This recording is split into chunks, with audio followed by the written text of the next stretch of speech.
Audio Jungle.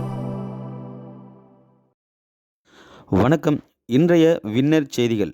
Dharmapuri மாவட்டம் இலக்கியம்பட்டி குலதெய்வம் அருள்மிகு ஸ்ரீ முனியப்ப சுவாமி கண் திறப்பு மற்றும் முப்பூஜை திருவிழா.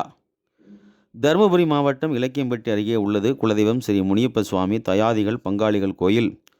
23/4/2024 இன்று முனியப்ப சுவாமி கண் திறப்பு விழா மற்றும் முப்பூஜை திருவிழா வெகு விமர்சையாக நடைபெற்றது. கடந்த 21/4/2024 அன்று கொடியேற்றுதல் மற்றும் கங்கணம் கட்டுதல் மற்றும் நூலள்ளி திரௌபதி அம்மன் கோயில் சென்று சிறப்பு பூஜை செய்தல். 23/4/2024 செவ்வாய்க்கிழமை இறுதி நாளான இன்று கரகம் அழைத்தல், முப்பூஜை மற்றும் அன்னதானம் வழங்கும் நிகழ்ச்சி இன்று நடந்தது. விழாவின் முக்கிய நிகழ்ச்சி பம்பவாத்தியங்கள், வான வேடிக்கை முழங்க வெகு விமர்சையாக இன்று நடந்தது. இதில் திரளான பக்தர்கள் கலந்து கொண்டு வழிபட்டனர். ஏற்பாடுகளை விழா குழுவினர் மற்றும் பக்தர்கள் செய்து வருகின்றனர். வின்னர் செய்திகள்.